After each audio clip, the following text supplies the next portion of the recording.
The twins think they're going on a summer vacation. Some vacation.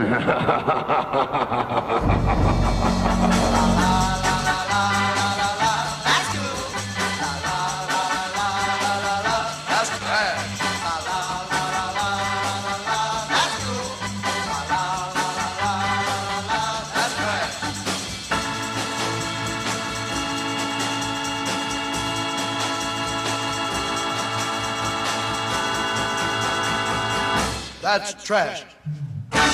Hello, welcome to That's Cool, That's Trash, the podcast where we watch a psychotronic movie online, then get together on Skype to break down the crazy. I'm your host, Matt Howell, and I'm joined with a longtime guest, Kyle. Hey. Hi, everyone. Kyle here. And Adam Berg. Hey, Adam. Hey, everybody. This is Adam. You two were my guests a while back when we did Twin Dragon Encounter from 1986, I believe. Yes, 1986. All right. And for those who haven't checked that episode out, it's about a twin pair of brothers named Michael and Marty Martin McNamara. And they are champion kickboxers, and they had several studios around Canada. And they decided to transition into iconic action stars and self-produced an action movie that we watched and talked about and had a great time with. And we're here tonight to, we made a blood vow that evening to watch the sequel. And this is that blood vow come to life. So, this is 1990, but it really does pick up pretty much right after the first one. I mean, to the point where it starts with the last scene of the first movie. So it's, I mean, a little time is meant to have passed between the opening flashback and the credits, but it's essentially a direct sequel. Right? It's continuous. It's definitely continuous. It's like a few months. But if you haven't seen it, basically, the two twins are off on Twin Island with their hot girlfriends and their matching vans and all their branded workout gear. And they run afoul of a militia group called the People's Army? Army of the People's People's Army? Something like that. At any rate, it's this guy Jake who has a blonde mohawk and chews on cigars and a bunch of his funky... They call them weekend warriors. They go out in the woods and do commando stuff. And that's pretty much the movie. People's Private Army. Private. There we Thank go. You. So they run afoul of them. They kidnap the girls. The guys have to get them back. And in the end, Jake's holding one of the girls hostage, and one of the twins shoots an arrow, crossbow bolts or something, into his hand, into a tree, and that's the end of the film. So this starts off with that flashback of that last scene. And then we get to see what happened to Jake. And he has a silver mitten now. Yes.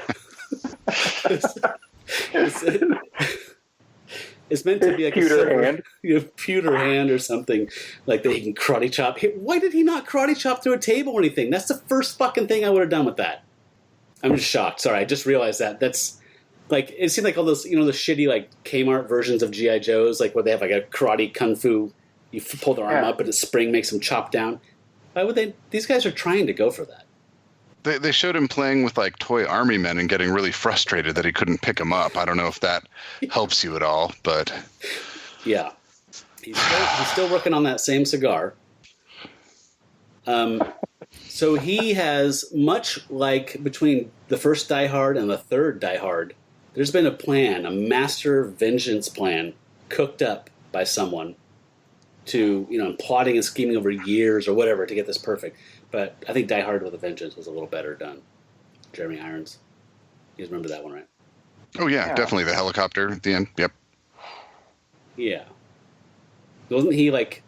He was the brother of the... Yeah. Yeah, okay. As I was saying that, I was like, wait, they're connected, right? Okay, yeah. Anyway, this is his big scheme. Kyle, why don't you talk a little bit about what he's been doing since we saw him in the flashback? Yeah, so his big idea here is to... actually, you know what? I need a little bit of clarification from you guys. Yeah. I could have sworn in this thing that they were trying to make it sound like a decade has passed. Did you guys get any reference to like this 10 years of him plotting this grand scheme? I got no sense of time. I didn't. Okay. Well, there is no sense of time in this movie. Or pacing, or plot. Oh, sorry. No attempted sense of time, sorry. But Jake's whole master plan here is to basically bankroll a game of death. And so his whole idea is to get That's a great name for a movie, by the way. Now that you mentioned it, that sounds like a movie I would watch. Yep. Well, there's many others out there that are slightly better than this one. So his whole plan is to put an ad out in all of the karate magazines, all of the Soldier of Fortune magazines, try to get some real hardcore mercenaries together to come out to this island. And then he's going to kidnap the brothers, and we'll go into some detail on this amazing plot, with this idea of basically capturing the brothers, turning them loose for a hunting game where the brothers are the prey and his mercenaries, his ninjas, his beastmasters are going to take turns trying to bring the brothers down. Oh, can't forget the poachers. Yeah, they were the I first feel like one, they shouldn't be second tier just because they're poachers, you know? To the ninjas or anything. I feel like when you call yourself a beastmaster, you're going to come first in the roll call, just based on coolness factor, not just the alphabet. Yes, so I actually have a clip of Jake's first guide talking about the ads. Do you want to hear that? Yes, please. Definitely. Okay, I put ads in all the mercenary hunting and martial arts magazines. I told him it was the ultimate survival game. How about the money? 200 grand, top prize. Screen them all. I want the best. Hell dogs, mercenaries, and all scum alike. Oh, Adam, would you mind hopping in real quick and explaining where this bankroll, this nut came from, I mean? There's a couple plot points I didn't catch because this movie's so sophisticated. Yeah. Also, I was spending so much time converting the dollar amounts from Canadian to US that I got kind of tripped up. But I'm like, where did he get, because this doesn't really matter, but the first thing he does is buy like 80,000 worth of weapons. Then he bankrolls the contest for 200,000, but that's after he's bought a $4 million home for $2 million, because they showed that negotiation, which was totally relevant to the movie. So I'm lost, and I'm sorry, you really put me on the spot with this one. I do not know. Well, Kyle, you can tell them or I can, but I saw the big plan. I didn't catch that either. I did see this like 3 times. Okay, so Adam, what happened was... Use small words for me. Okay, there is a big, big boat with people on it, and Jake and his flunkies go on there and rob it. Okay, that's where all the money comes from, is they're robbing the cruise ship. And then it's a double whammy revenge, because then they leave a Twin Dragons medallion on a knocked out guard, and it frames Mick and Marty. God, I keep calling them Mick and Marty. And it frames them, so they get arrested for the crime because... I was wondering, because, there's a scene early on where there's a cruise ship with a bunch of tourists on it, or like a ferry of some kind, and this helicopter pulls up, flies up to the ship, and all these guys jump off. But somehow no one on the ship, none of the passengers are aware that this helicopter is somehow stealthily like landing on the cruise ship. And then, and then I never saw the cruise ship again. I got the framing, that it was a robbery, but then I was like, did they kidnap? Was it a hostage situation? What happened with that boat? How come it was never mentioned again? Yes. So, okay, now this is making, I don't want to say this movie makes sense, but at least that plot, like why you'd include that and then never mention it again. Okay. So Jake's flunky was the guy that led this. Actually, Jake wasn't there at the robbery. And I think he says, like, this is a robbery. Oh, you know what? Jake was on a helicopter reciting poetry through a bullhorn. Oh, makes sense. Of course he was. And Adam, in hot summer have I great rejoicing when the tempests kill the earth's foul peace. Who is that? Sestina Altaforte. I don't know who that is. I just had to Google it because I was like, this sounds like actual writing. Like I didn't know if it was good or bad, but it's actual writing and therefore was very out of place in this movie. So I Googled it. It's by Ezra Pound. Oh, and the name of the poem, Sestina Altaforte. Oh, that's your cold for the day. I Googled it. I do know Ezra Pound, but not well. I'm not a poetry guy. So I think we can just freestyle all over this thing. So let's just get a couple, you guys went through round 1 a few months ago with me. First impressions on Dragon Hunt, just real general. Well, the first one was my favorite. Sorry. My favorite movie that you've shown me so far. I mean, and that's saying a lot, Matt. But that movie I actually enjoyed watching. And I'm maybe not proud of that, but I did. This one was a little challenging because the things that I actually liked about the first one were not present at all in the second one. Namely, those guys are really good martial artists. They're really good. And that makes almost no appearance in this entire movie. Yeah. But on the other hand, they also ditched some of the like misogyny and kind of frat bro-ness a little bit. They ditched some of it. Little. So, Kyle. Yeah, I agree with you. It was almost like the director sat them down and was like, hey, you know what? The first movie was such a big hit that you guys don't need to have any more character development in this or any real plot.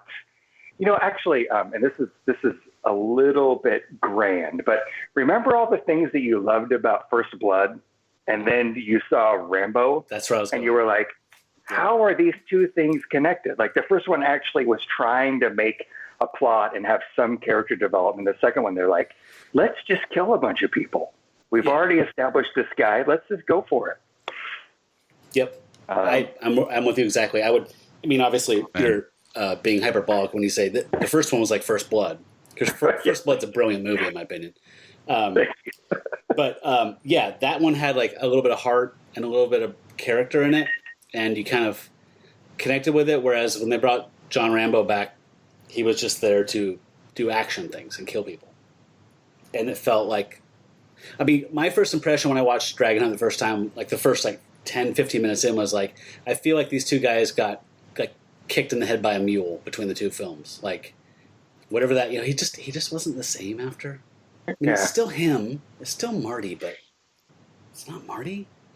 So, yeah, Adam, I had the same kind of beef. Like, they largely abandoned who they are, which is martial artist kickboxing champions.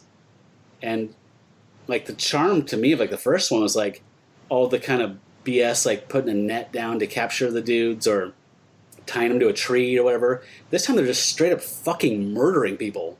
I know that they're trying to murder them back. The stakes are raised or whatever, but it just goes to complete Murderville, like really fast. Yeah, I agree. The violence too. It was so slow to get going. Like it felt like it was like 40 minutes until like anything action-y happened in this movie. And that's not a criticism of movies in general, but watching this movie for like 40 minutes waiting for something to happen is not, it's just odd. It's an odd choice.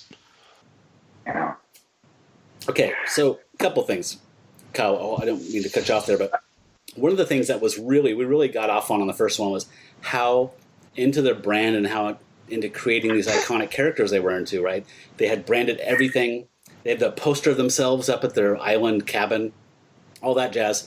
The only time that happened here was in the beginning. And that was when they get picked up by the cops for the cruise robbery. And the cops are working them over, the rough cops, and the camera just kind of lovingly hovers over these gut shots, and like the logo is just in frame, like just perfectly in frame with their jackets.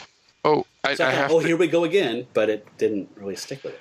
There was one other time, even earlier in that, where they were very clear about how important and badass these guys were. It was where the villain, Jake, is buying weapons in the, who are you using the weapons against I haven't scene. You want to hear it. It's pretty good. Yes, because that's also established, like the twin dragons. Like, everybody knows who they are, and everybody knows they are not to be fucked with. Yeah. Oh, good luck. These weapons won't help you. So yeah, against them. The first 10 minutes felt like the same vibe as the old one, and then once they get captured or whatever, it just turns into just a bloody thing. But let's listen to that againstness, because that was good. Thank you. Hey, bud, who are you going to use the weapons against? I told you it was none of your business. None of my business. It is my business. That's the only way I sell guns. We have a policy here. We have to know who the weapons are being used against. You could use this against my friends. Even worse than that, you could use it against my family. Even worse than that, you could be a cop. You're fast. Very fast, except they're not loaded. Ah! I'm gonna ask you for the last time. Who are you using these weapons against? The twin dragons. They did this to me. Twin dragons. Good luck. Okay. I want 80,000 up front. I hope you find your hand. Oh boy. Good luck. So they have the self-aggrandizing right there, like the last one. They have the logo pushing branding thing going on. But then also, when they're getting worked over by this cop, they swear. I don't know if you guys noticed that. They were calling them like assholes and fucker or whatever. And I was like, this feels off-brand. Wow. Did you guys notice that? Yeah, I didn't catch it, but now that you say it, it makes sense. But they also did that same kind of shit they did in the first one, aggrandizing themselves when the good cop comes in and says, cut that shit out. What's the problem? Get him out of here! Now! Why? They robbed the cruise ship. I can prove it. They didn't rob the cruise ship. Now get him out of here! See you later, Moby Dick. Let's go, get in.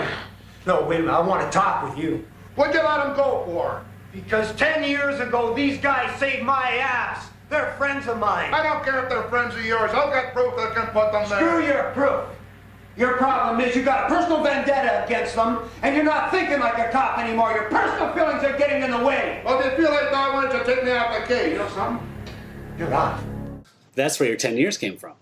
That's where my 10 years came from. See, I read that as like when someone, like a Buckaroo Banzai, when they're like, remember when we were in China fighting the, whatever, like the demons, like, oh, this guy's meant to have like done everything. Yep. We're only seeing a small slice. It's world building. Yes, thank you. Yes. Obviously, these guys have been doing good deeds for 10 years. Yep.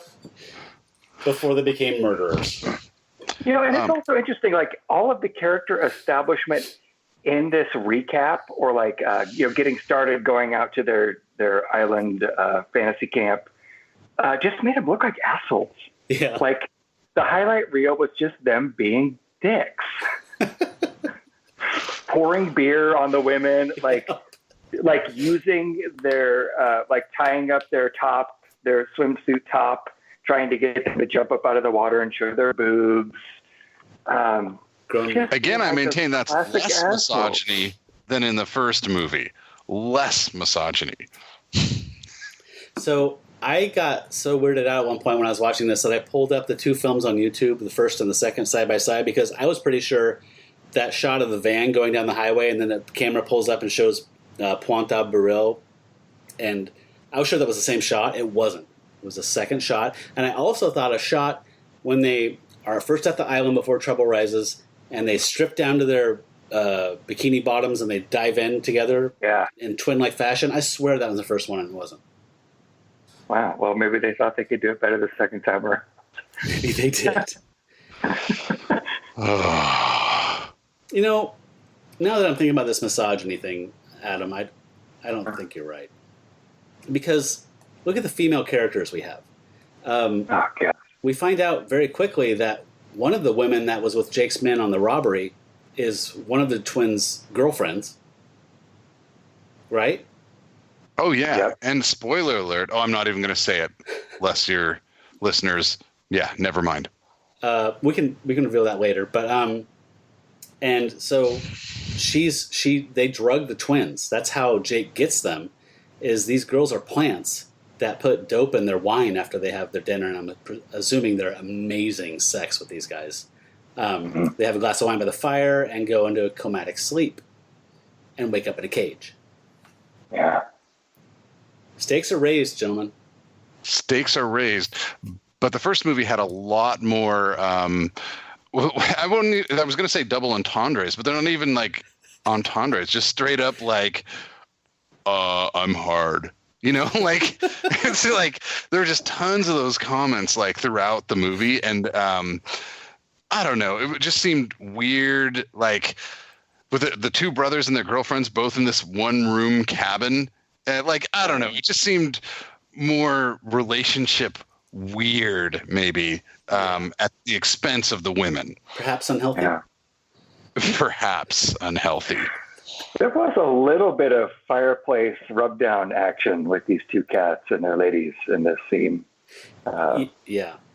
But it was also just like 10 seconds at most. And like the other movie was just like nonstop innuendo. Yeah. Well, she was massaging one of their pecs and said, "Are you this hard everywhere?" Yes. So I don't know if you guys noticed, but the volume on YouTube copy is awful. Like it peaks at negative 48 dB. So it was really hard to hear. I had to about blow my speakers out of my TV to hear it at all. Oh, I caught it and I was like, wow, it's weird. I made it this long into the movie before this comment was surfaced.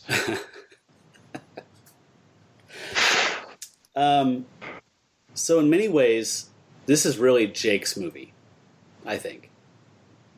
I mean, yeah, it's the all singing, all dancing Jake show for the most part. I mean, he was never understated or, subdued in the first one, but he is just like Cobra Commander batshit insane in this one. Man. And I still love that they're like these guys who wrote. I mean, they wrote this, or at least one of the brothers co-wrote this. But and directed it. No, I thought it was directed. No, edited. Edited. Sorry, co-edited. Carl Weiner, I think, is the guy who directed it. Co-edited, huh? But the roll call of the mercenaries that answer this ad. Like, let's just listen to this because this is a 12-year-old kid's cream dream. Yeah.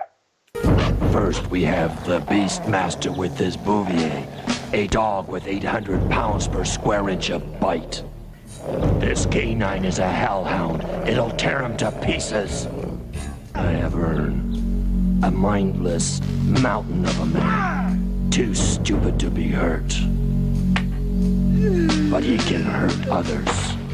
The Fat Man, best poacher in the country. Nothing is safe in the wilds if he's there. The ninjas, trained assassins, ruthless, fanatical. I like them. That's fancy stick work.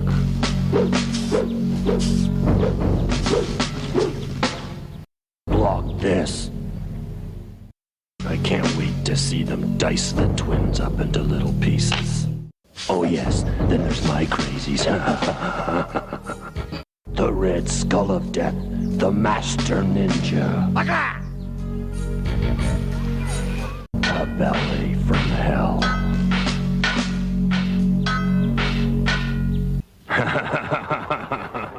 Question.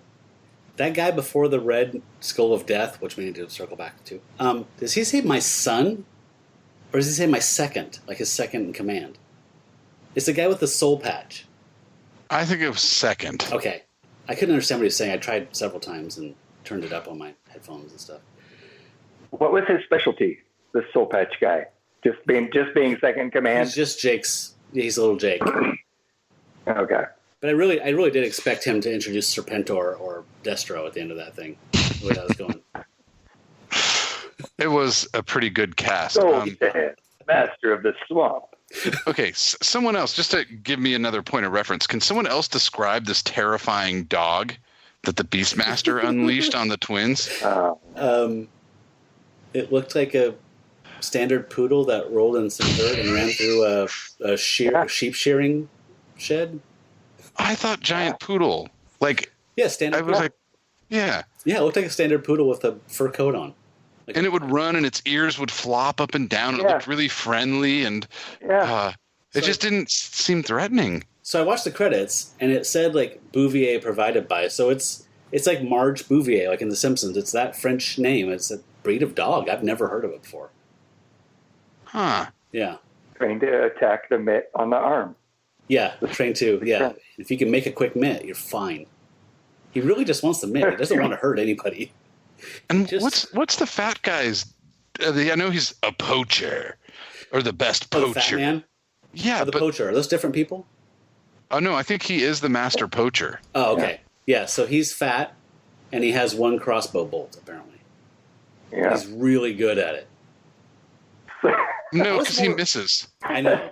One shot he takes of the whole movie, he misses. And he just turns and runs, heart attack runs away from the twins. The music for that was like literally like, fat man, heart attack. Fat man, heart attack. Oh my God, sorry.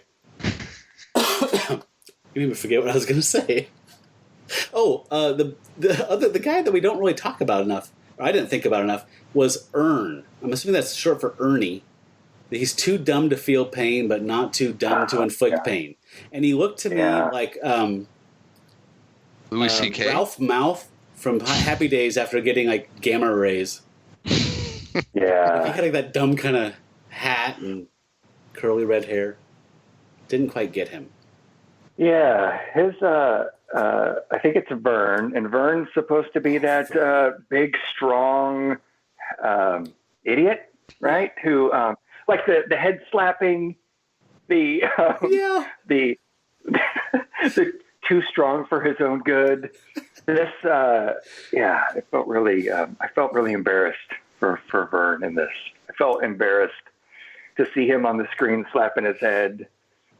It just that needs to be a GIF, by the way.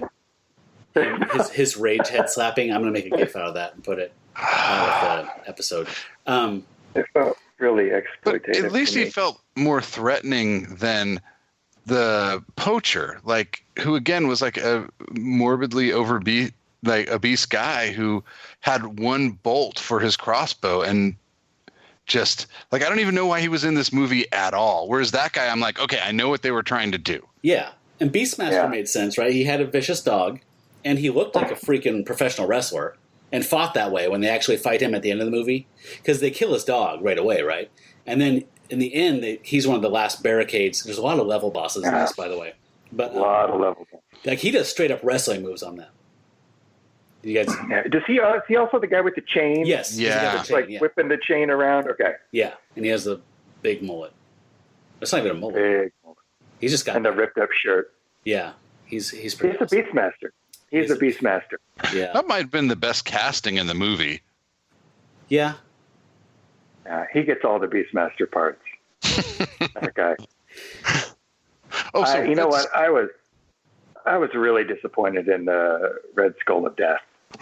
You know, I mean, you've got this master ninja, like actually, you know what? All the ninjas, that was just a waste of good ninjas. Like, let's be honest about this. Why would you bring? You know what? It's never too late to bring ninjas into the picture, right? More ninjas should be included in these kind of pictures. But then to just waste them with like no real fight skills, like we were saying earlier, like these two guys are martial arts experts, and you have dedicated martial arts ninjas. Like this is the prime time to show off those skills, showcase this a little bit, and it was just so anticlimactic. You know, basically the brothers going around with a bow staff, like hitting a ninja once or twice, and then ninja falls down and dies. And sometimes from behind, so there's like literally no fight. Yeah. You know, or they drop them into a trap instead of, you know, have a fight at all. And they also, these brothers are essentially unarmed other than very thin bow staffs. Like it's impossible to describe how spindly their stick weapon is. And yet when they kill the guys, they don't take their guns, they don't take their swords, they don't take their knives. They're just like, oh no, we'll just keep using this. Well, it's so thin that I think I saw some toasted marshmallow on the end of one of them. Right? But at least that one had a point. These guys don't know how to whittle either. Like they're these woodsmen, and they had like 5 different scenes of the guys trying to whittle sticks into a point. And like, I'm no whittle master, but these guys sucked. Like every time it's one of them looking surprised where he like hits the stick with the knife and it cuts off flat instead of like, you know, shaping it towards a point, and every time he's like dumbstruck, like, oh, how'd that happen? And he does it again and he notches the stick back farther, you know, and it's like, no, you're chopping your stick length. You're not sharpening at all. Like, why are you I need to comment on Kyle's ninja issue because I have some issues as well, and this is not their fault. This is more Jake's problem, which is an epic issue of mismanagement. Like this is like, you know how you could like maybe lose money on a casino, like that kind of like terrible businessman. Listen to how he uses ninjas. Send out 4 of the ninjas now, and the rest of the pajama boys tonight. The ninjas aren't supposed to fight at night.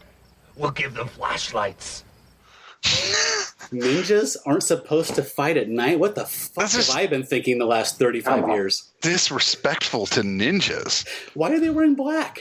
Ninjas are not honorable soldiers. They're fucking sneaky killers. That's the whole thing. They're silent assassins. Yeah, the nighttime is the perfect camouflage for black. The ninjas aren't wearing this for the slimming features of like a black uniform. It's fucking night camo. You could, give him some. And Red Skull of Death. Okay, anything? So that guy was clearly a round eye, right? I mean, I don't believe a head ninja is going to be a European. I'm sorry if that's racist, but I was not comfortable with that. Way too many of those ninjas were white. Yeah, I Googled him. Charles Ambrose. He owns a sub shop, but he was the bodyguard for O.J. Simpson during or like right before the murders. So he was a karate champ of some kind and a bodyguard before he opened his sub shop. Really? And then he was in like Navy SEALs as like some bit part or something. But anyways, throw that out there. Charles Ambrose? Yes. Something like that? Okay. Is this sub shop in Canada or did he move to the States permanently? I can't tell. All right. Is it called Red Skull of Death sandwiches? Sadly, no. Brosie's sub shop. So Brosie. Brosie. I think, or I don't know. Oh, Virginia Beach.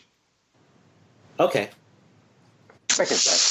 So he is a real martial artist, which makes it all the more like offensive to ninjas everywhere with what they do with him, like, which is nothing. Yeah. Which is really nothing. What'd you make of the music? Oh, getting better every time. Soundtrack and Survivor song? Oh, man.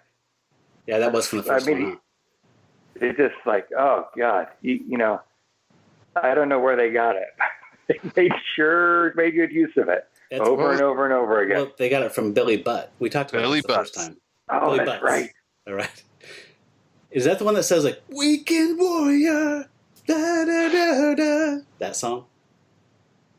This one was the "I'm a survivor no matter what you put in front of me."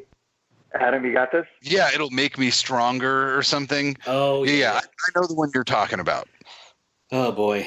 But I still think the poacher running off and the music they used for that was the most exemplary in the film. Like they really are. They work in that like, you know, he's running, fat man, and then he like runs for a while, and they're like heart attack. I mean that's unbelievable. Yeah, that's good stuff. So since we've just gone away from all the subtlety of the first one and the art of, you know, karate or whatever, and we're just deaths, you have to transition down to Rambo mode and talk about, well, what noteworthy deaths were there? What deaths did you guys think were worth commenting on? I have one. Yeah, it was interesting for me to see one of the ninjas die by like the punji stick booby trap. Yep. That was at least, I thought, a fitting death for one of those ninjas. But to me, that was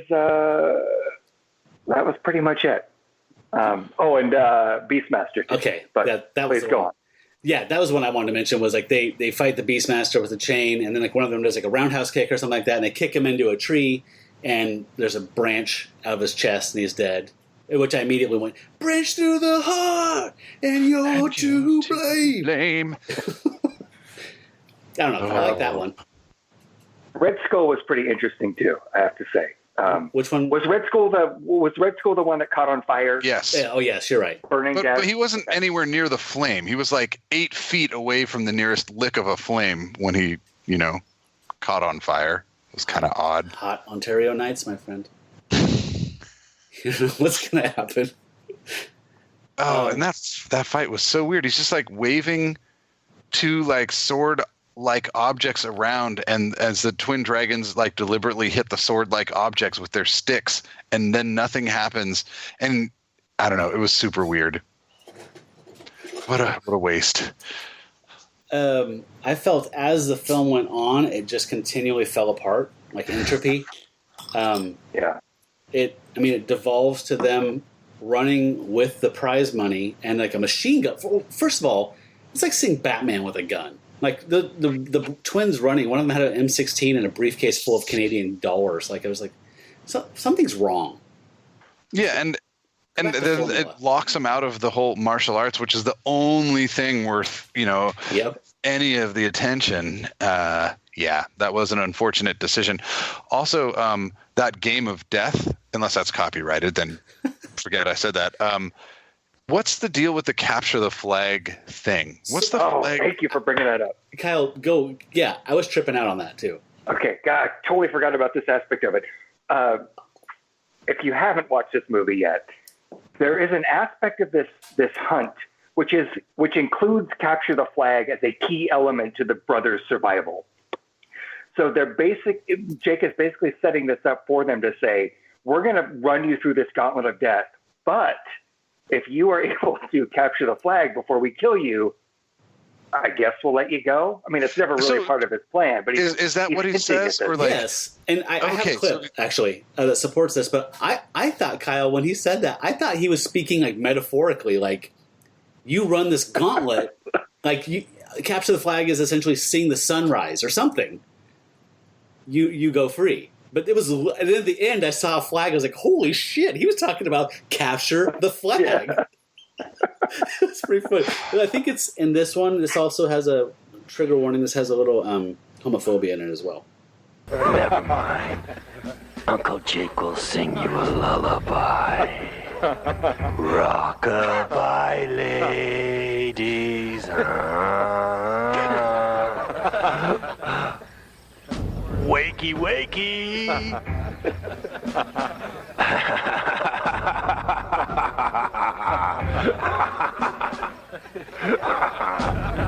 Good morning, kiddies. Welcome to Uncle Jake's holiday camp. I guess you're asking yourselves, how did we get here?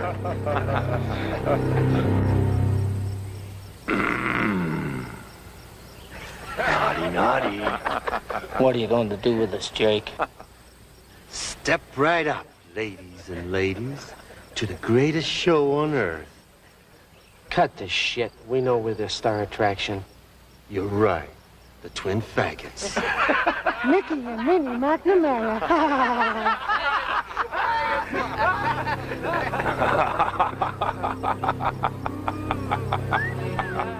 Oh, that was the wrong clip. There was like 3 clips based around him taunting them in the cage. One of them is where he says what the capture the flag deal was. I guess it wasn't that one. That one still hurts so bad. Yeah. Just to paint a picture, these 2 guys wake up in their underwear. They're actually oiled up, like in true brothers fashion. Like wake up in a cage in their underwear, surrounded by these dudes. And Jake explains the game to them. But they're just taunting these 2 dudes, half naked, in a cage. Waking up from a heavy drugging, like a Mickey, essentially. That's, yeah, I mean, it's like fucking Johnny Lawrence and Cobra Kai kids. Like, just like, wow, this, you get off on this. I mean, he does have that pewter hand, though. He's pretty pissed off. True. The game is raised. Do you remember when he smashed his lunch with that hand? That was good dramatic effect. Where someone brings him a sandwich and he looks at it and then he goes like, roar, and smashes it. That was good use of the hand. So there was that. The one time he used it. Like, I'm no filmmaker. I'm not going to pretend that I could have made a better movie, but I could. But you could have. Here's literally the top of my head. Strike anywhere match, light a cigar. Off your hand. Oh yeah. Again, I said chop a table in half or something for effect at the end of a scene. That seems like a no-brainer. I mean, there's 2 ideas. He didn't do anything with it except swipe a hamburger off a sandwich, off a table. Yeah. He tapped a gun on it a couple times. I think that was the same clip that they used a couple different times in the movie of him just like saying "stupid gun" and tapping his metal hand on this gun. What was? I think he did hit the female cop with it. But to your point, like build a little tension around how powerful this hand is before you use it on one of the more vulnerable characters in this movie. Yeah. Yes. As Kyle just mentioned, one of the girls that betrayed the twins is actually an undercover cop. So she was playing dirty to get into Jake's crew, but she's actually a cop recording dirt on them, I guess. And the other one, they got addicted to Southern Comfort and heroin. I understand getting addicted to heroin, but Southern Comfort, that takes a bit of doing. Was that heroin? Because I have very little early. I have very little history with drug use. I just don't know hard drugs at all. And I was like, I don't know how this works, but I'm pretty sure that's not how this works. Like she had the powder and she had a mirror, and I'm like, okay, this part, from what little I know, this seems right. And then from there, everything just went to hell. And I'm like, what are you doing? What are you trying to do here? Like, she was just like arranging it in a circle, but it was just like a pile of powder in a circle on the mirror. And then just like, I don't know, there was no mechanism for how you'd actually take that. Like, I don't know. She was trying to chop a line, but she was experiencing withdrawal, so she dropped the mirror on the ground, and then she got on the ground to try and sniff up the powder. And so you can do heroin any number of ways. If you can get it in your bloodstream, you're getting high. So you can. But was her plan to eat it? Because she didn't have anything with. She didn't have any agent. You can snort heroin. It's not the most effective way to ingest it, but it works. That was her plan. So I thought it was coke the first time I watched it, but then the cop finds a big bag and cuts it open and tastes it and says heroin. So to me, that says these guys. I mean, she's obviously addicted, and again, you don't get hooked on Southern Comfort and cocaine like in like a week. You know, she's Janis Joplin. Man. Also, how did she get discovered by the bad guys again? Which one? The cop? Yeah. They found her tape recorder, I think, when they were like tossing her. I forgot how. I think they found her badge. Oh, that's right. She had her badge on her. Yeah, well, you gotta have that when you're undercover. What if you need when you're undercover in case you're like, no, I'm really cop. Look. Commandeer a barge.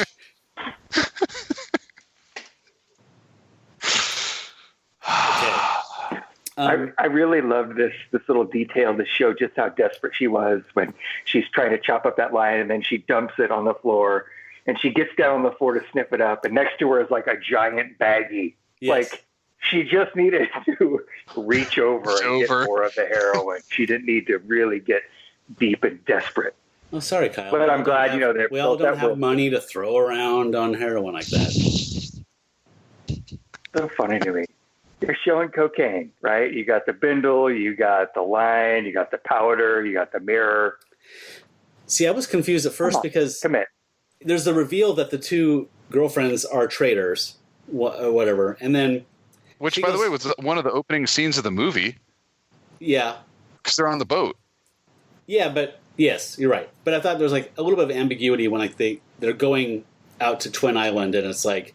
They look like the same or something, and then you see them, like, they betray them. Like, okay, when she puts the drugs in his wine, like, okay, it's definitely them.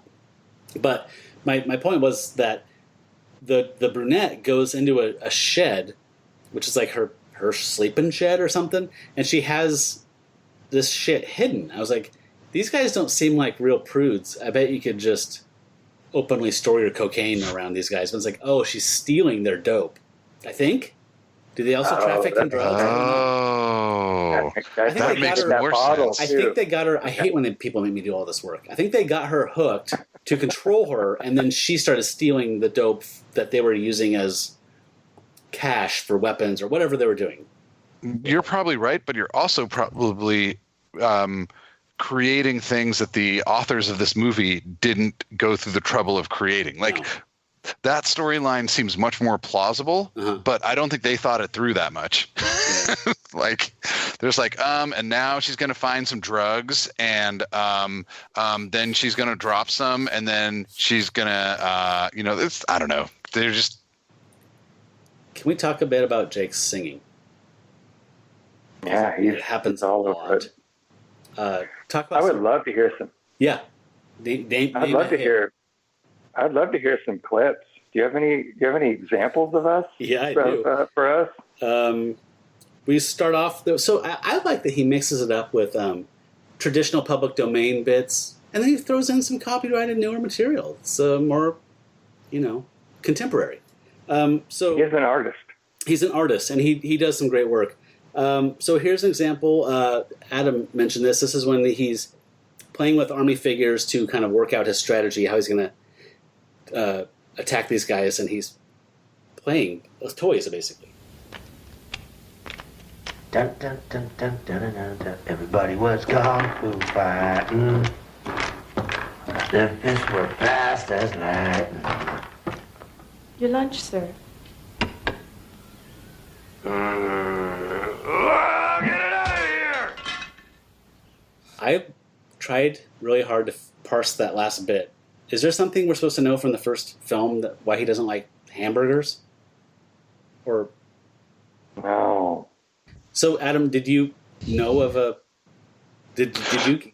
I tried to break it down. I didn't get it. No, I think this is just random. Like, I don't know why he hates sandwiches and why he smashes that sandwich. It's not like a bad time for him or there's nothing going on that would cause him to utterly reject that poor sandwich, but reject it he does.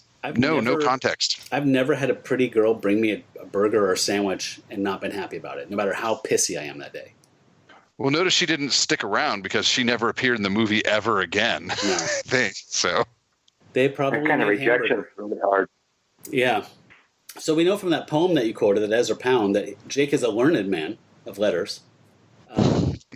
So not only does he know contemporary disco, hits, he also knows some Brecht from Three Penny Opera. When we march into town, and if the population should treat us with indignation, we'll chop to bits because we like our hamburgers raw. Bertolt Brecht, 1926 soldier song. Welcome to my little retreat. At least the citations there, I appreciate that. Yeah. I had to look it up. I thought Brecht was a playwright or something, but he wrote the lyrics for an opera, German opera, or popular, what is it called, musical type of thing. So curious what you guys make of this song he sang about the junkie. Junkie walking through the twilight. You're on your way home. Do you know that one? No, is that one of the Lost Doors songs? So I had to look that one up. Are you guys familiar with Gil Scott Heron? No. The Revolution Will Not Be Televised, that guy? No. Well, he wrote this song. It's called Home Is Where the Hatred Is.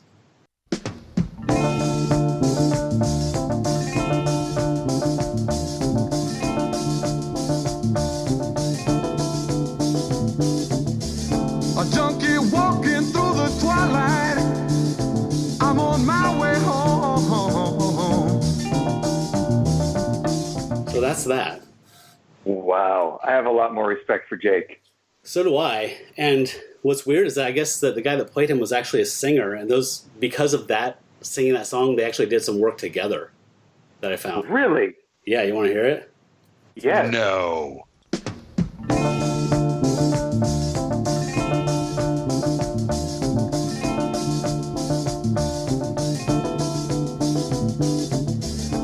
Junkie walking through the twilight. I'm on my way home. Yeah, you're on your way home. All right, I made that up, but that would be cool if it existed. That was excellent. Thank you. Yeah. Oh, my God.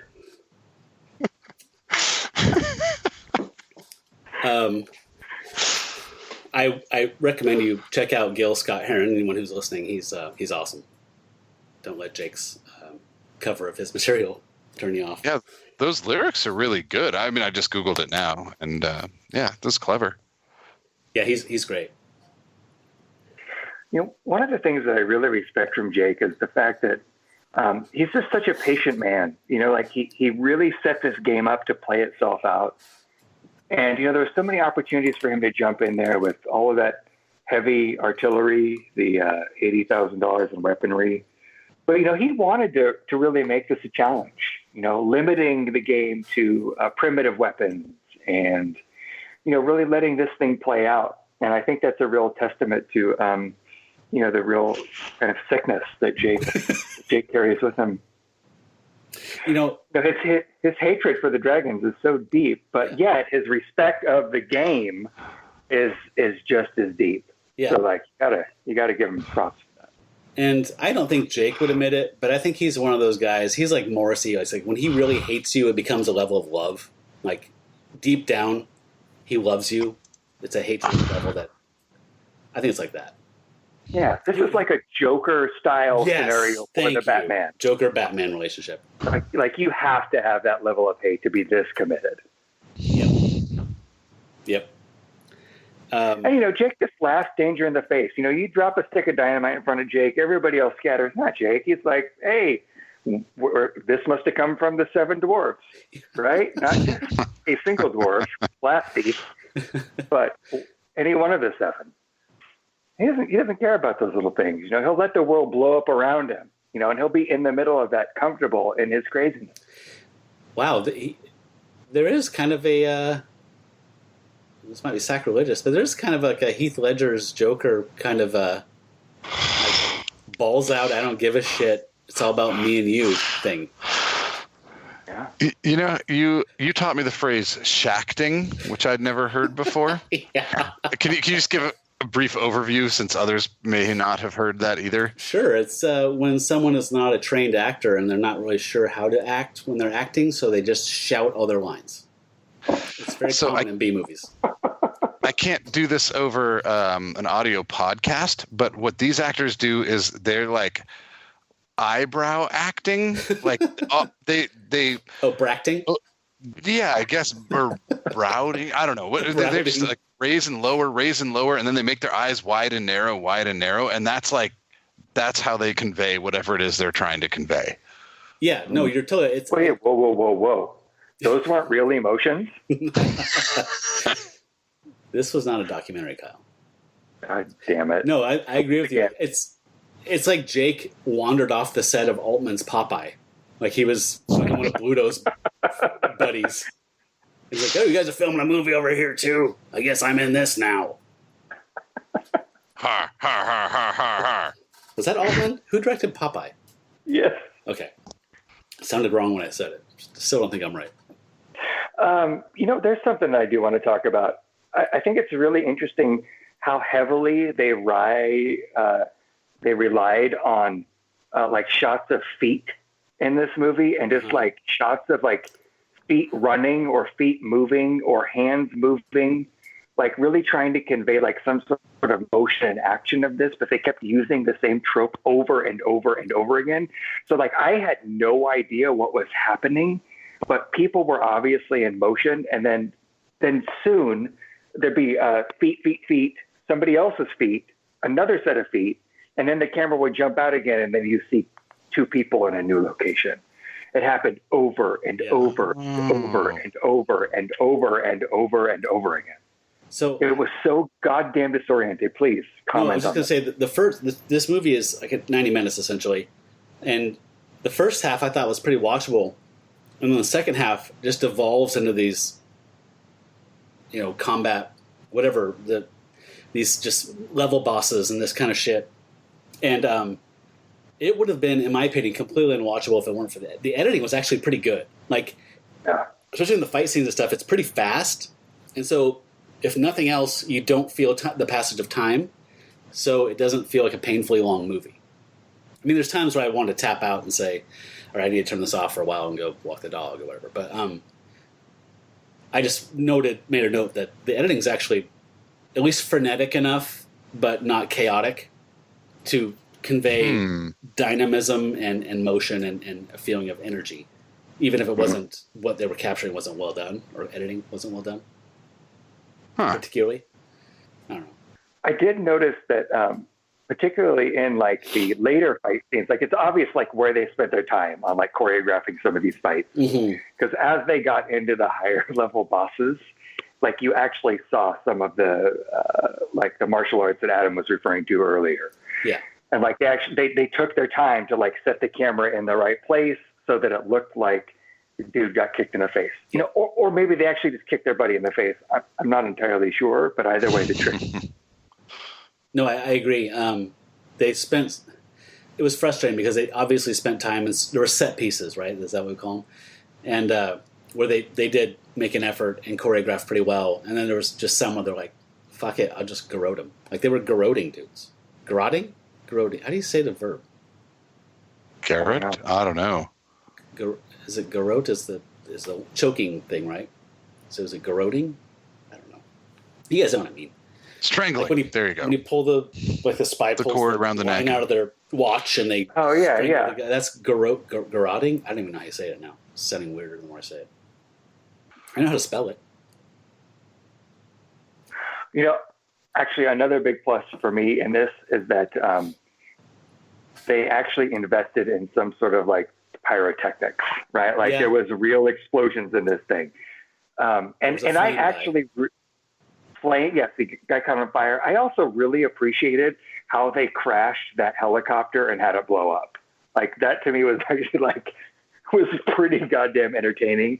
And from a B movie standpoint, like they actually sold that, in my opinion. At the end, yeah, with their parts flying and. Wait, did that really happen? I thought it went over the crest of a dune, and you heard somebody saying, "Oh shit!" and then there was an explosion. Did we actually see it? Well, that's what we saw. I mean, it was simply that. It was simply that. Like, oh, okay. A helicopter goes out of view, and then there's an and oh shit, and then an explosion. Okay. I thought I blacked out on that part or something. No, would have been disturbing. No, it was some good B movie making it work scene right there. Oh yeah, no, I the ingenuity there I thought was good, for sure. I also loved during that final chase scene with the helicopter how distance would change, where like the bad guys are like really far away from them trying to pick them off, you know, with their weapons, and then all of a sudden they're like 20 feet away, and then again they're like 80 feet away, and it just seemed really inconsistent. I don't know, just kind of leapfrogging distances. Yeah, I did notice that, which I think is a hallmark of any shitty action movie, where it's just like, oh my god, there was one part that was hilarious. There's two henchmen talking to each other. It's like, no, M16's better. It's like, no, an Uzi's better, man. And then they both get like head gadonked by the twins, right? Yes. This is one of my major beefs with film, where as the viewer, the cinematographer assumes that you have these blinders on, so do the characters. Like, they can't see what's not in the frame, so you can't either. It's like they're literally looking at each other, and the twins are behind each of them, running up behind them, and neither of them sees them until they grab their head and smash their heads together. Oh, this movie. The other scene that I really loved was where there is the henchman that's on guard, and in the background you see one of the brothers like run across the rooftop ninja style. Yeah, that was rad. And as soon as he turns around, the brother ducks and then pops up again with the briefcase and runs back across that roof line. I actually like that part. Classic. It made me want to watch a real ninja movie, like Enter the Ninja or Return of the Ninja, whatever the hell it was. What's the best ninja movie? You remember, Kyle? I really like Revenge of the Ninja, and I really liked American Ninja also.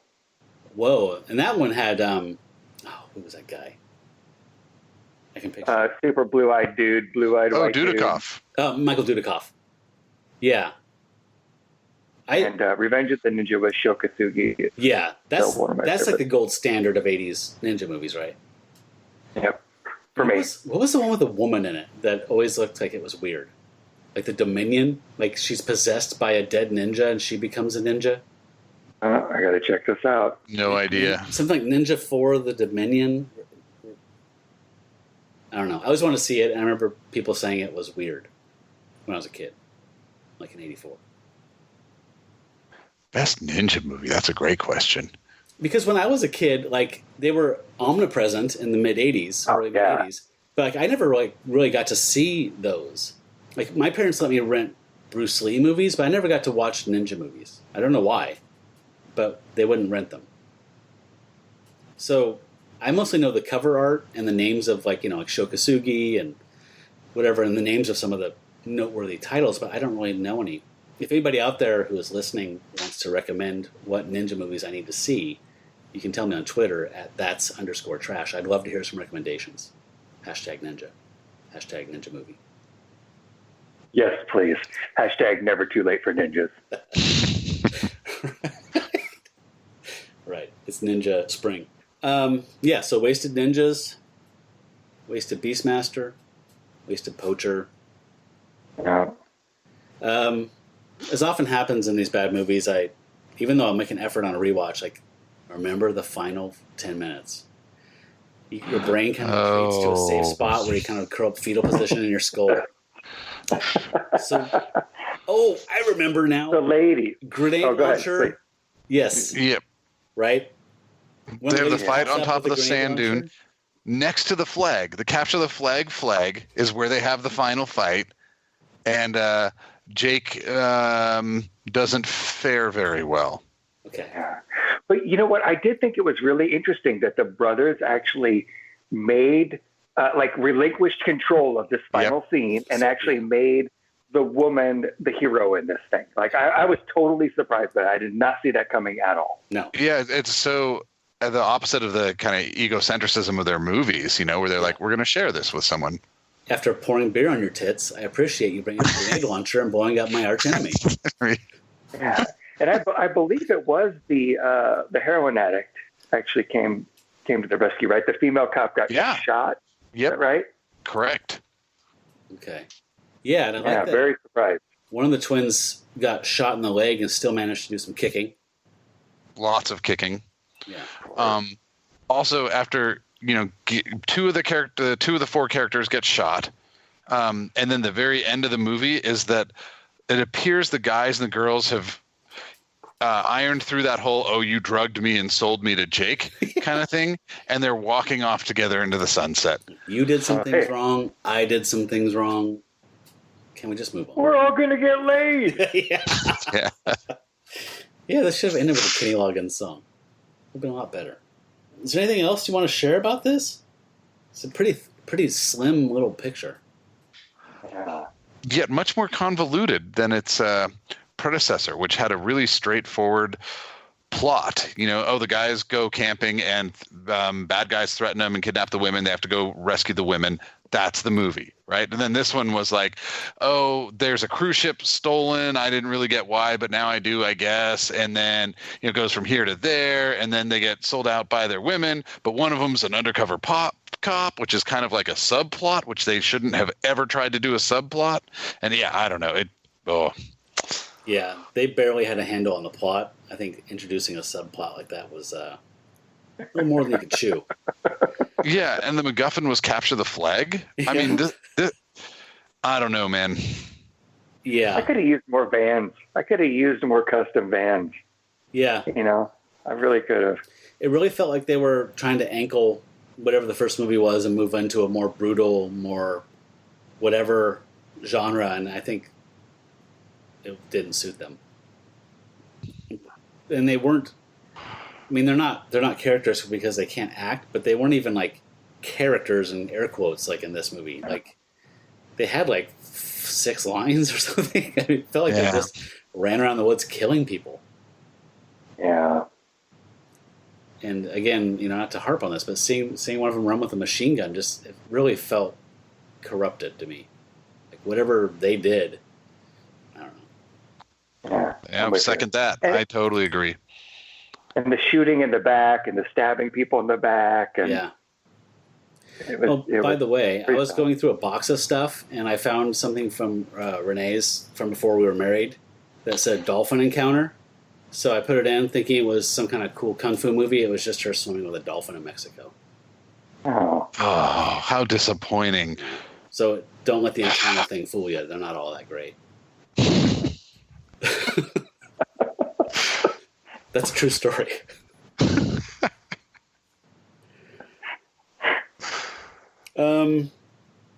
Well, I think I can move on if there's any like final thoughts you want to do about this before you go into like judgment of it. But let's do this.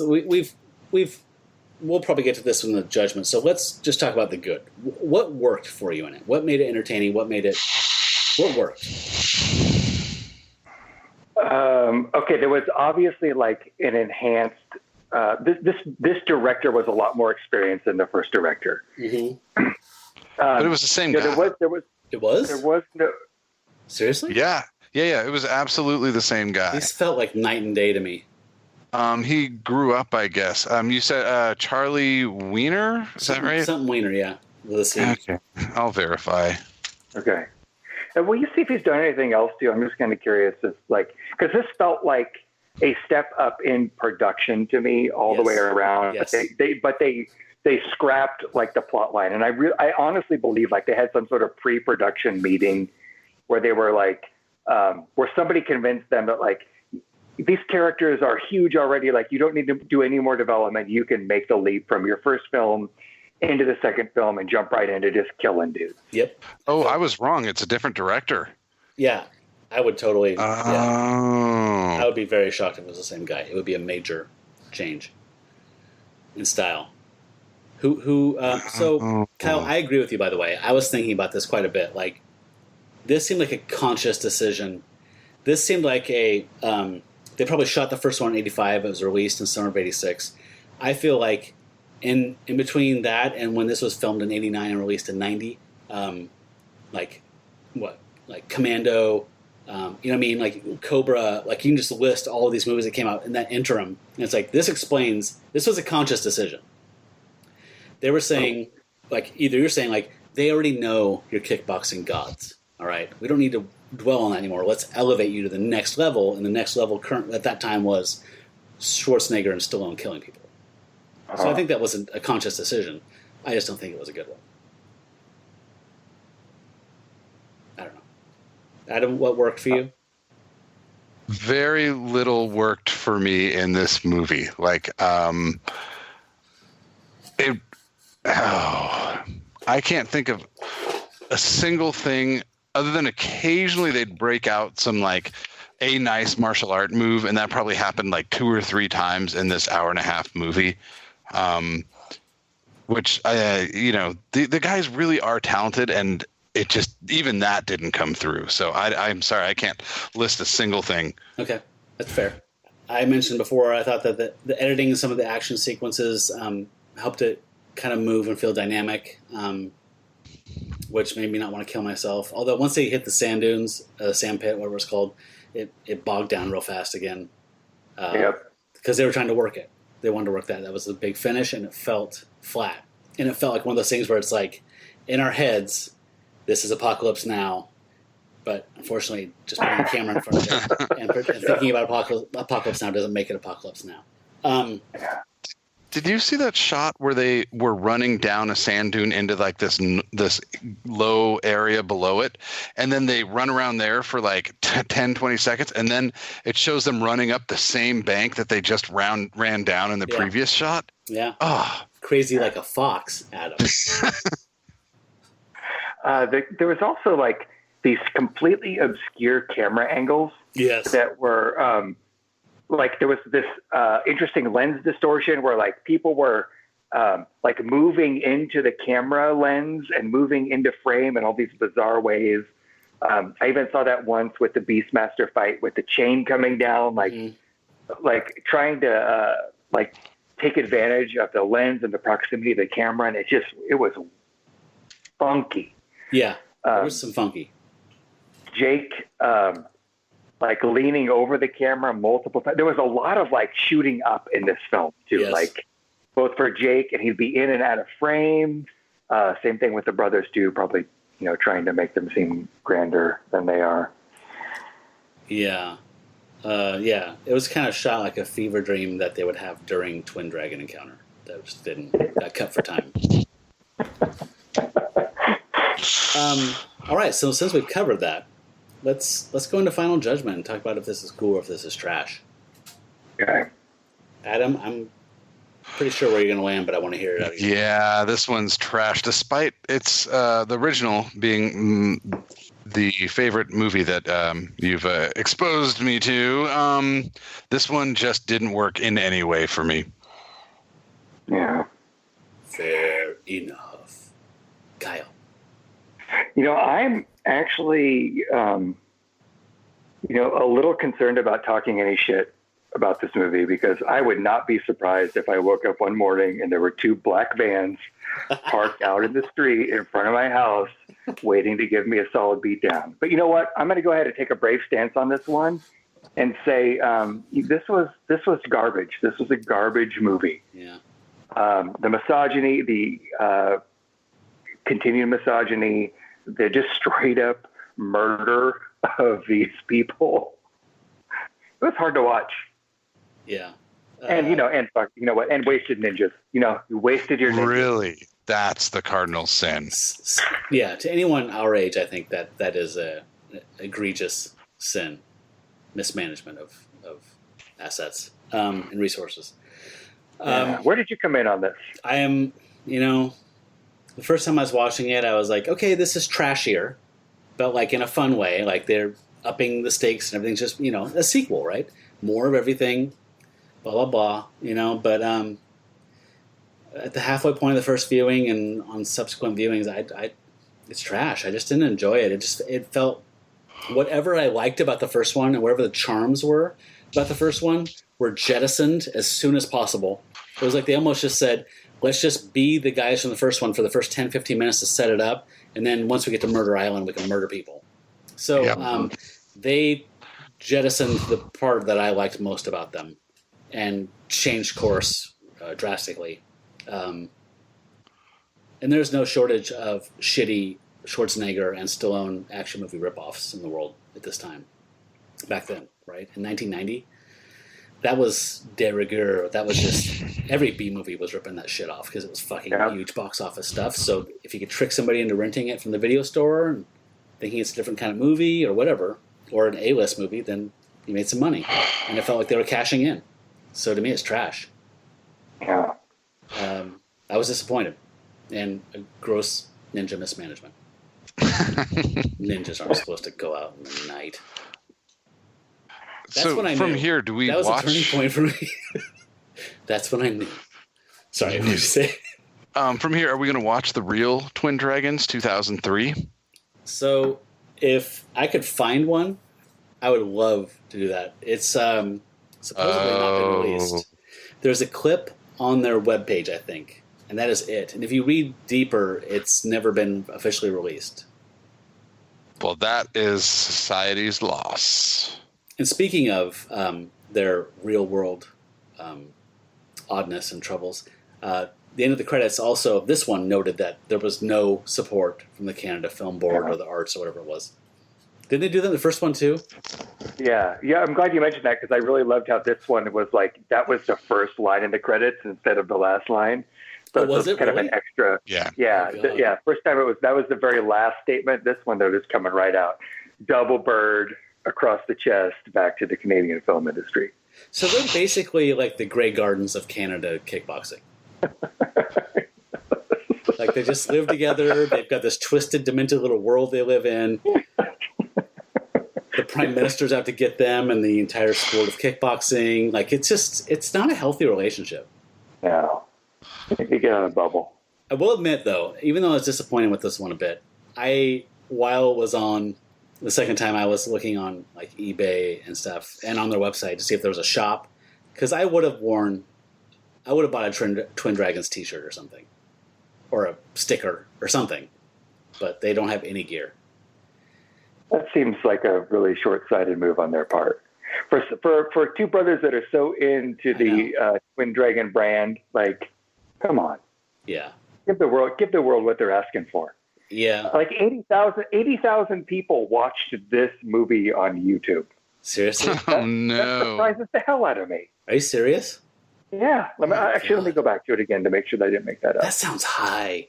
How many did Twin Dragon Encounter have? Let's see. Yeah, 75,000 views on Dragon Hunt. And do you have Twin Dragon handy? No, I'll find it in a sec. I'm really curious now. Do views? Do those stats include partial views? Is it hits? Is it 51% of the video? Oh, it's only like 4,000 views. Wow. On Twin Dragon Encounter. Oh, that's so weird. I'm really surprised. I mean, the box set alone, you'd figure the halo effect from the box set would drive those numbers. So this is a part where we have to offer up something to the audience. Yeah. Matt, I actually had a question for you. Have you ever seen The Most Dangerous Game? Which one? The very first one. Well, the one that they colorized from the 30s, and then they went to a color version. I think I saw it like in junior high.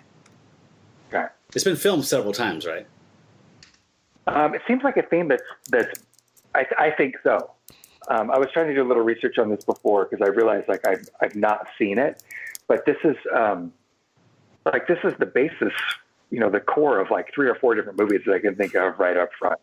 Yeah. Oh yeah. I was really curious if you'd had a chance to check that out. No. And it's a Criterion movie as well, so it's one of those things on the list where it's like I should have watched this by now. Yeah. No. I need to see it again. I think I either saw it in English class or got it from the library or something, the school district resource center. No. Is that your antidote? That would be a great one. Well, I haven't seen it, so I feel like I can't really recommend that. But okay, I think it'd be safe to between you and me. I think it's safe. But anyway, Adam, what's your antidote? My antidote? Oh man.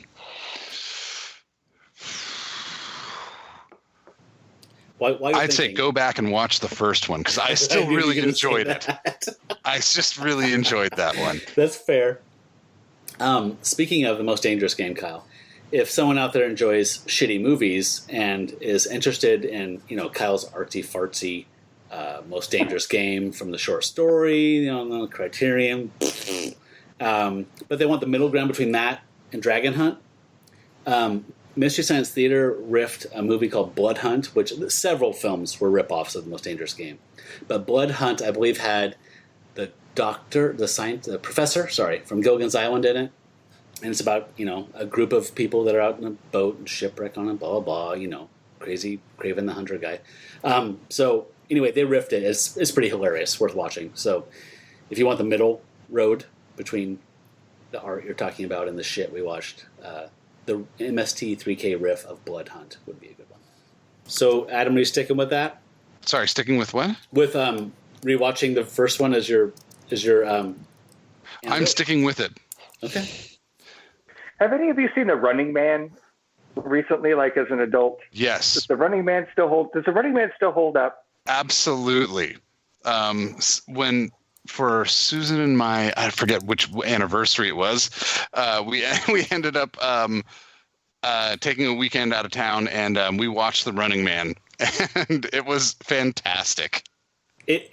I saw it, it's probably 20 years ago at this point, but I still liked it.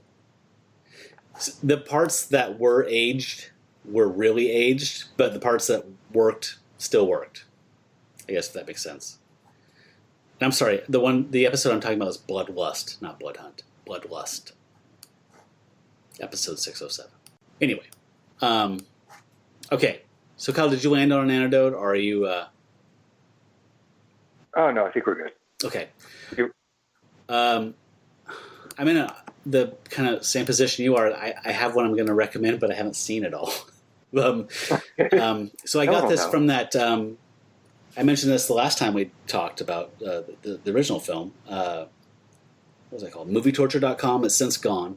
But it had a sub-genre page of ego-exploitation, which had Neil Breen and these guys and blah, blah. So another one that was on there was called Fatal Deviation. It's from 1998, and it's shot fully on video, and it has the great honor of being the first Irish full-length martial arts film. And it's a labor of love, and what I've seen of it was very entertaining. So I'm going to wash my palate out in the coming days with Fatal Deviation, which you can easily find on YouTube, the full film. 1998. That's my antidote. I'm in. Guys, I don't know what we should do about Mick and Marty. What do we do? Yeah, I hope that... You guys okay? You guys, hey, buddies. You guys all right? I mean, they deteriorated so much in 5 years. Now it's almost 30 years later. I'm worried about it. And and if I remember correctly, the documentary that was never released is really about their struggle to get kickboxing recognized inside of the country, right? Like trying to get like their version of kickboxing, like kind of elevated to some sort of like national games status. Well, Adam, what was the one you were talking about that I said was never released? Oh, the real Twin Dragons. That's what you're talking about, Kyle? The one that's on the website? So I understood that was a mutant hybrid of documentary and dramatization. So it's like they started off trying to... The impression I got was like they kind of started off doing a documentary and then kind of fell back into making fiction movies again in the middle of it. Interesting. I might be wrong. Maybe I saw a clip that looked like the rapist opening, of the first Twin Dragon movie. So maybe they were showing a recreation, like a la The Disaster Artist in the Room, of them making a movie, but it didn't feel like that to me at all. You are absolutely right. This, The Real Twin Dragons, is an action drama. Yeah. I don't know where I got that. Maybe I read it on the website or something that they had. They started doing this documentary about them kind of battling for... Yep. Did I make that up? Did you say that you didn't make that up. It was alluded to. Yeah, that was their big beef for sure with the Gaming Commission. Yeah. That's what made him represent himself in court. Oh, that I would just like to see some artist rendering of that courtroom experience. Oh my God, that would be great. Well, draw me taller. Hey, draw me taller. Are you getting this six pack? How about these packs? What are you saying? Are you saying they're short? Will you please put your shirt back on? Are there any final things you want to share about this at all, or about the twins, or their fall from grace before we wrap this up? Oh man, I think I'm done. Have you seen recent pictures of them? No. I want to check that out. I mean, they age. It's not like it's their fault or anything, but it's interesting. Anyway, you guys, I have to admit I'm a little disappointed. Yeah. I was hoping that the Twin Dragon Way, or whatever that they call it, I thought that would follow through to the sequel, and it obviously didn't. They got corrupted by Hollywood or popularity or big budget movies. I don't know what, but something was lost, and it obviously didn't work because we didn't enjoy it. No, you're right. It was okay as a bad movie. I'm really feeling for these guys because I feel like they have this message that they're trying to get out about themselves. Mm-hmm. And and I know I've actually heard this tale a little bit from a couple different folks in the martial arts world that like at some point like you reach this spot in your career where like you really can't make money running a school. That makes sense. And so like a lot of these guys try to get into the pictures, and they create these vehicles for themselves where it's like they can at least show off like their skill level so that they could get some like choreography, like fight choreography jobs. And I feel like this may have been one of those instances where they were trying to figure out like how do we take all these skills that we have and turn it into something that we can, make kind of a next level living at. And and at some point, like I think maybe they had a little bit of success with this or something, and like it was, the wrong people fed their ego on this and wanted to take some more of their money. And I don't know. I mean, to your point, Adam, like these guys they're good, and they had multiple schools at one point, and I'm assuming that they had hundreds and hundreds of students going through that school, and trying to start a kickboxing foundation. Please, go ahead. Oh, as proven by the opening montage of the first movie, where they show hundreds of students training in the schools with the steam coming up and the blue lights and never mind. And the uncoordinated jumping jacks. You gotta fight For the right to fight. No. See? It still lives. That flame still burns bright in your heart. It does. That's true. I'm hoping that this didn't piss all over it. I want that flame to keep burning at him. All right, guys. Well, I appreciate you taking the time to watch this and talk about it with me. Do it again. Sorry it wasn't all we hoped it would be. But that's okay. You can't have an encounter. Yeah. Every time. It's better to have loved and lost. Mm-hmm.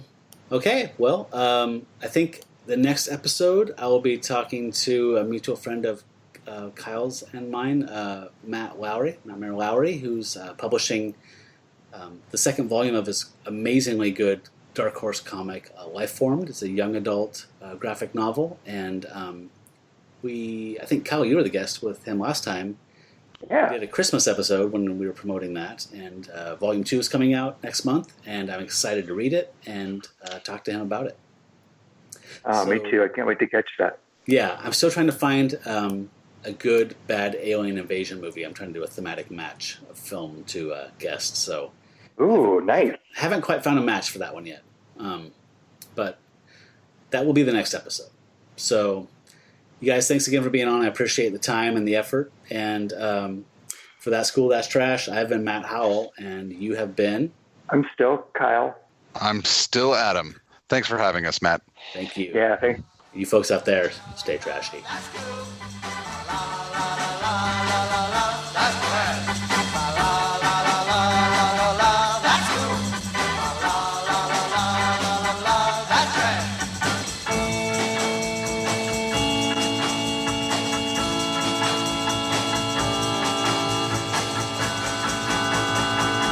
That's trash. It's garbage, folks. Everybody was kung fu fighting. Their fists were fast as lightning. Presenting The Sounds of Jake, the songbird of the North. All your favorite Jake hits in one fantastic collection. We march into town, and the population should treat us with indignation. We'll chop to bits because we like our hamburgers raw. Hi-oh, the dairy-o, hunting we Get The Sounds of Jake for just $9.99 on compact disc or double-length cassette. Send $9.99 cash, check, or money order to 2745 Twin Island, Pointe-à-Baril, Ontario. That's 2745 Twin Island, Pointe-à-Baril, Ontario.